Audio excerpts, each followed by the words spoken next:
Hello and welcome back to the TomFM channel. Today, part 3 of the Transfer Embargo experiment. We've put a transfer embargo on every single English Football League club. We've put it on until 2040 and we're basically seeing what's going to happen. So if you've not seen any of these episodes so far, there'll be a little link in the top of the screen right now to take you back to episode 1. Get watching episode 1, watch episode 2, and I'll see you right back here in a second. If you have watched those videos, then welcome back. Hope you're all doing well. Today we've got the final episode. We're going up to 2040 and beyond 2040. We'll see right to the end of a transfer embargo, and then we'll see a few years after that, and we're going to basically look at if clubs have gone mental buying players, because I think actually they will have done. Now, a lot of comments last time telling me to have a quick look at the finances before we go forward in the future. We want to see how much money these clubs potentially will have to buy players. So right now, I'm still in 2034, right where we left off from last episode. We're going to look at a few of the top clubs. So Manchester City, for example, they were a team that everyone told me to look at as well because we want to see how they've done so well. At this stage, they were managed by Rabiot and Phil Foden was the captain. So that's a pretty good setup for them right there. If we look at their senior squad and we get the actual, I saved a little custom thing here. Current ability, potential ability, as you can see here.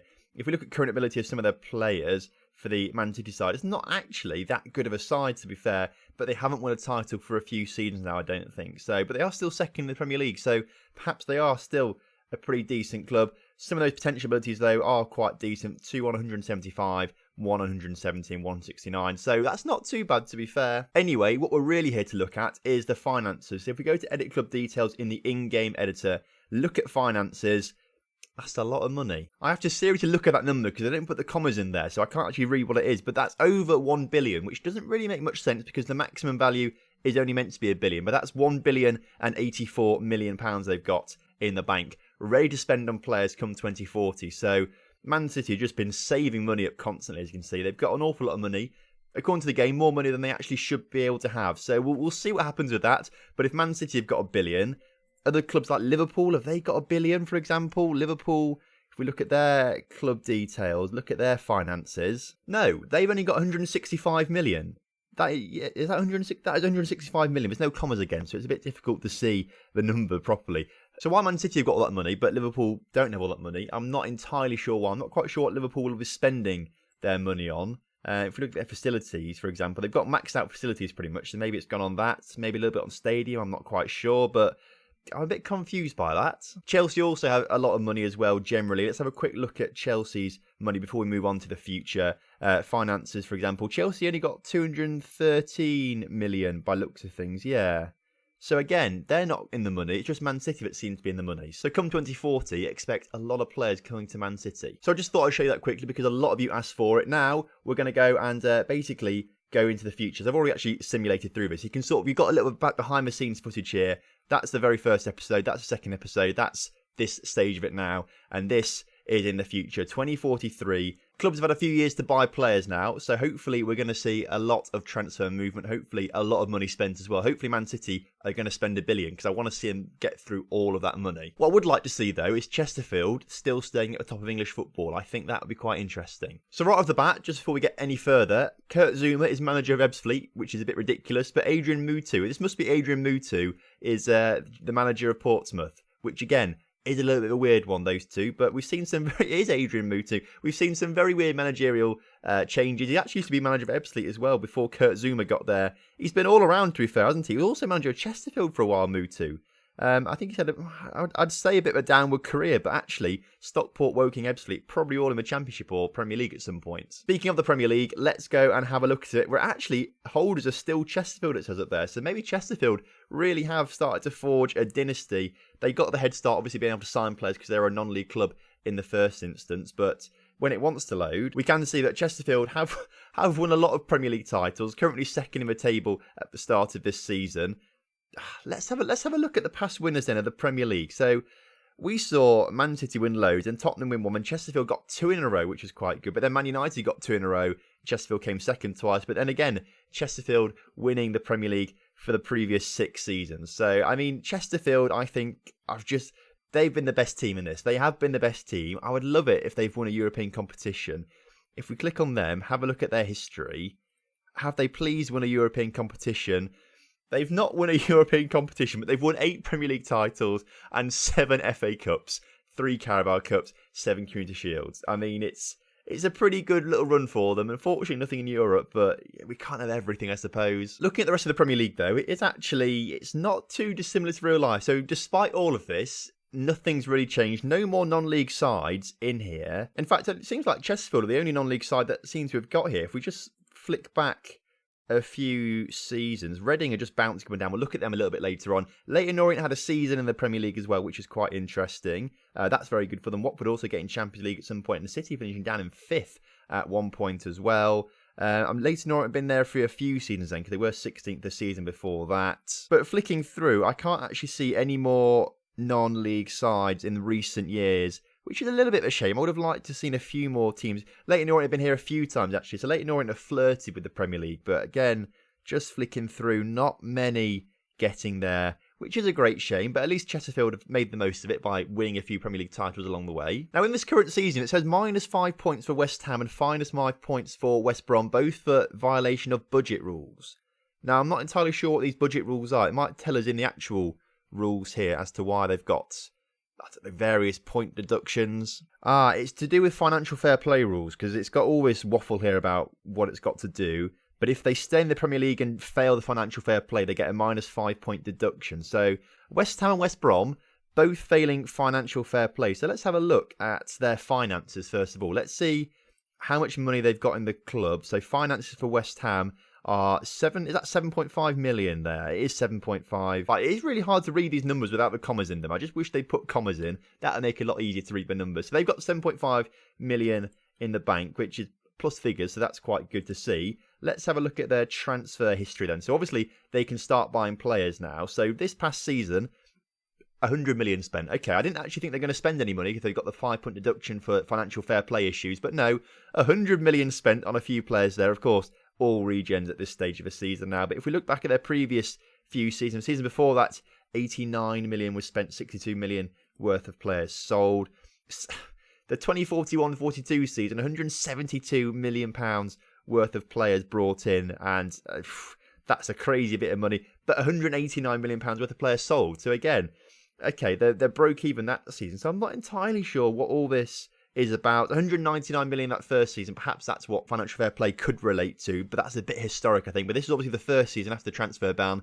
200 million West Ham had to spend, and they spent it on a lot of players. So really, a massive influx there. We'll look at a few more teams. This season before that, of course. So I can't really see what's gone on with West Ham there and why they've got that, but they must have failed financial fair play in some issue. The same with West Brom, so we'll have to look at that at some point. Man City, though, let's have a look at their transfer history.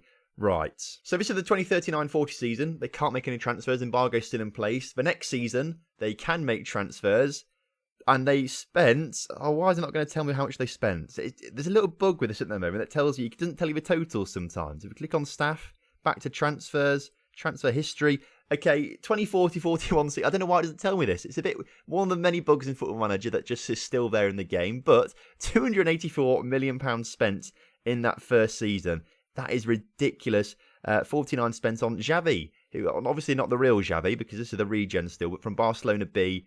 He looks like a pretty decent player. Season after this one then, they spent 228 million, so really not letting up with that transfer spend. Nearly 500 million spent. In fact, is that more than 500 million? It's more than 500 million spent in 2 seasons. That's ridiculous. Season after that, another 200 million spent. They really just don't care, do they, Man City? They just buy who they want for what kind of money they want. Barely make any money back, by the way. Only £34 million worth of players sold that season. And then this season, £213 million worth of player bought. I think they literally own every single player in the world. Let's look at their senior squad now then. And before we looked at it, and their best players were around the 140, sort of 150 mark. Now we're looking at pretty much every player over 150. A few players touching the 160s, 170s. Some massive potential for a few players there. Xavi, Renard and Baptiste Class. Massively good players. And no wonder Man City are top of the Premier League at the moment and probably going to win a few more titles along the way now. So that's kind of a bit of an overview of the Premier League then. Very brief one because we'll look at other leagues as well and see how other teams have done.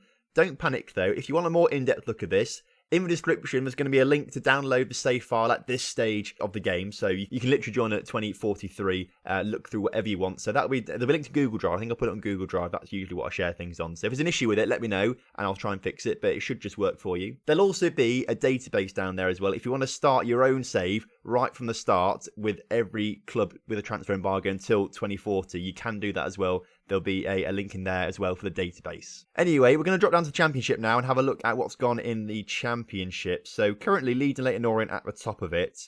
Halifax are there in 6th, Stockport in 8th, Chester in 9th, Wrexham 10th, Barnet 12th. Loads of non-league clubs have actually managed to stay up there, which is pretty cool. I'm glad to see the non-league clubs staying up there. If we look at the history of the league as well, past winners, you can sort of see over the past few seasons who's been winning it, who's been bouncing up and down. Burnley and Middlesbrough recently bouncing up and down, as have Leyton Orient. Chelsea actually dropped down at some stage because they finished second in the table here. So Chelsea went down. I must have missed it earlier on, obviously, because I was looking through previous Premier League seasons. But Chelsea had dropped down. They've bounced back up. As you can see, though, it's not actually the first time Chelsea had dropped out of a Championship. They've been in and around there a few times. So they have had a bit of a tough time recently, but have been on the way back up in the past few seasons. So hopefully they'll be back at the top soon. Reading, though, is a team that we've been told to look at because they are one of the biggest yo-yo clubs around. And they've got a very good youth system, actually, to be fair. A lot of these players do look quite good. And they've got some very good players with current ability. Like we're looking at 140, 130 above. So a very good Championship side.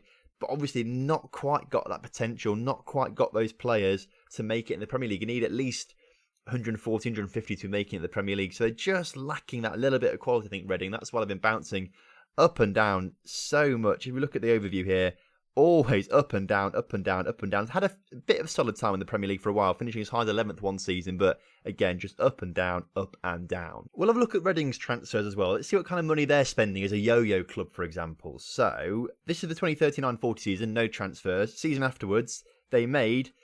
it's doing this thing again. Let's quickly click on staff. Back to transfers. Transfer history. This is so stupid. £90 million worth of players this time have been brought in. So that's a lot of money being spent in the Championship. They might have been in the Premier League at that point. I'm not quite sure. But that's still a lot of money either way for a yo-yo club sort of thing. Season afterwards, a little bit more tame. Only £24 million worth of players brought in. 52 the season after that.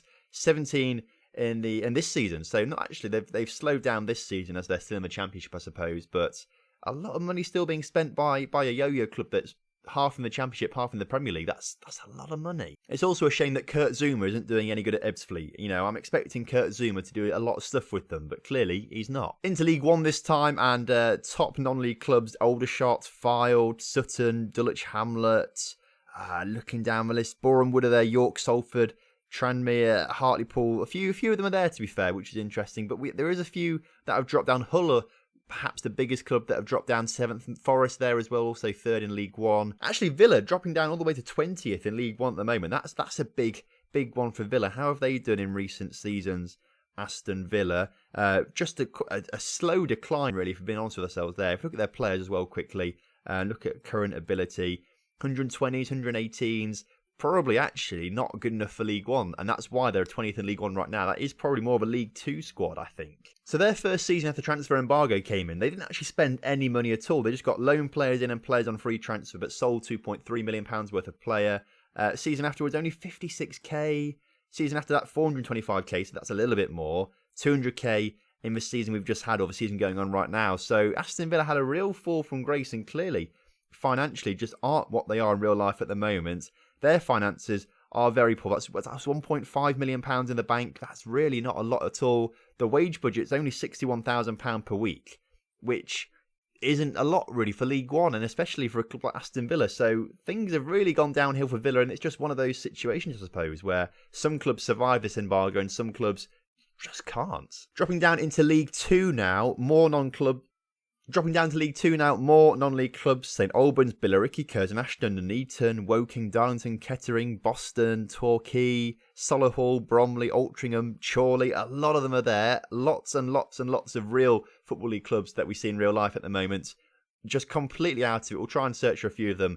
See if, like, Oldham, for example, have got back to any sort of recognisable football status, because they've dropped so far down. Bolton, actually, almost being relegated from League Two. They've had quite the fall from grace. Let's have a look at their recent history. I reckon they could have dropped down into the National League at some point. They haven't yet, but they've been on the edge of it for quite some time, Bolton Wanderers, and they may well still go down. Let's look at their transfer history. This season, 40k. Last season, 185k, 125k in the 41 season, and that first season after the embargo, only 14k. But brought in tons of players on free transfer, loads of them.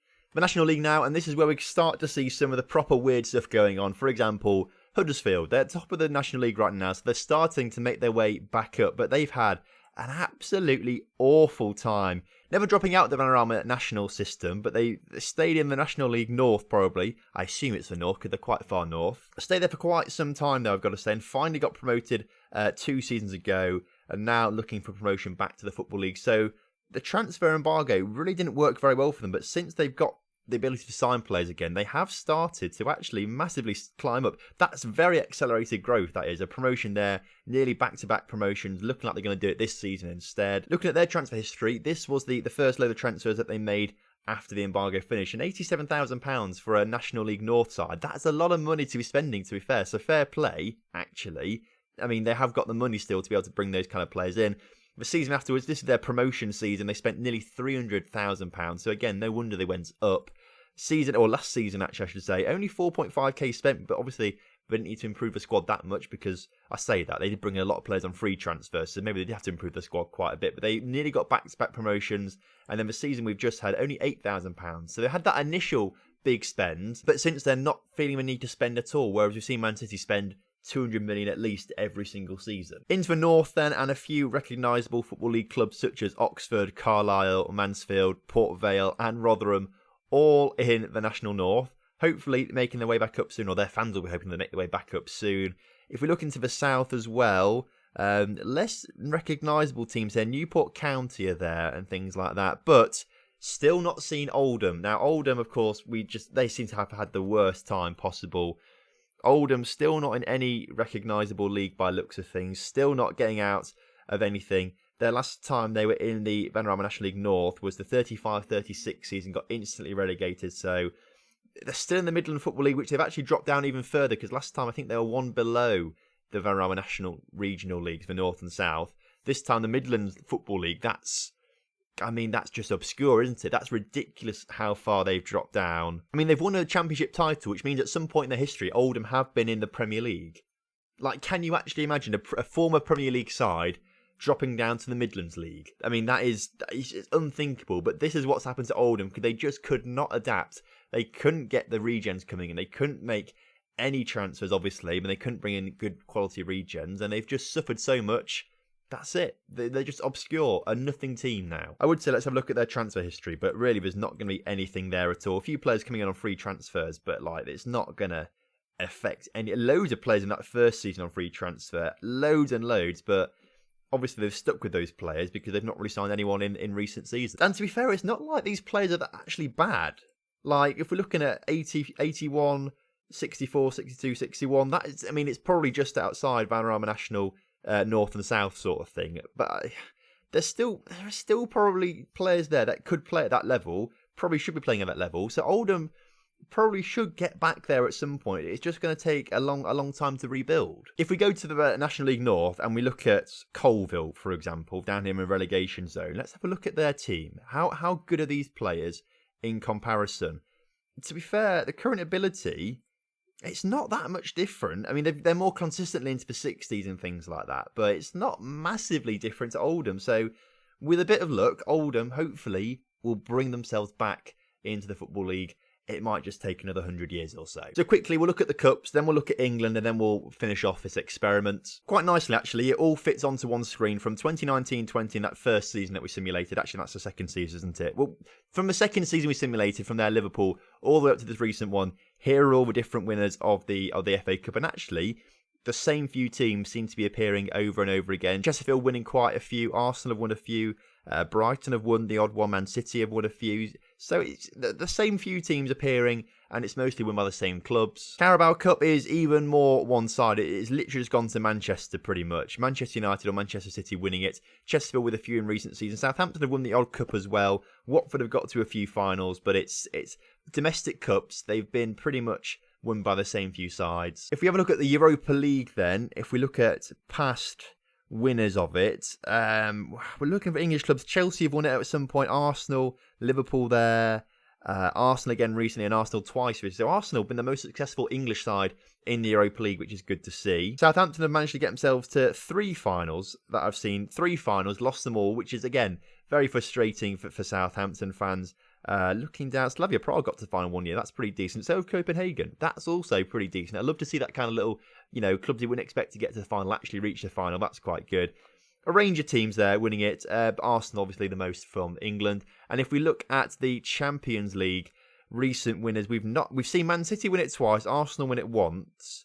But other than that, no English side winning it, which is a little bit of a disappointment. I thought perhaps Chesterfield might have done it. I really thought, obviously we saw early on that didn't do it, but I would have thought Chesterfield would have been the most likely squad. In reality, it's been Madrid. Literally in the past 10 years, Madrid have won it, or Real Madrid or Atletico Madrid, one of the two sides have won it every year, apart from once when PSG won it. To be fair, it really has mostly been dominated by Atletico or Real, Bayern Munich with a few in there as well. But interestingly, no Barcelona. Barcelona the first season actually won it.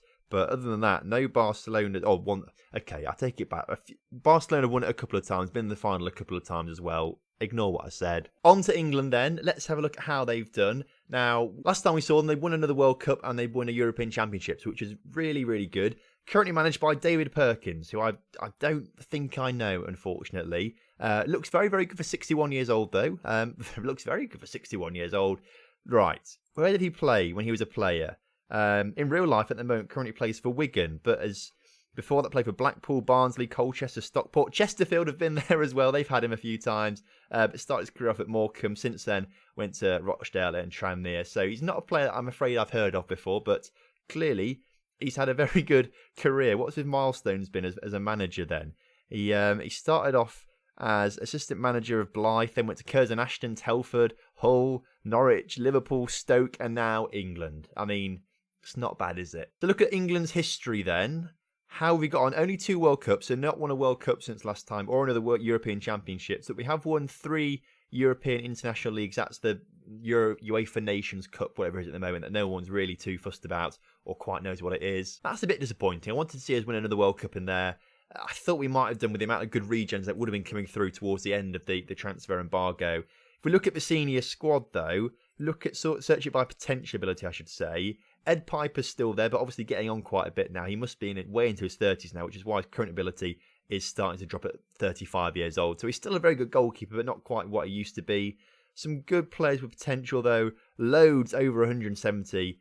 That's very good to see. So fingers crossed, we will see an England side win a World Cup again in the next few seasons if we simulate it again.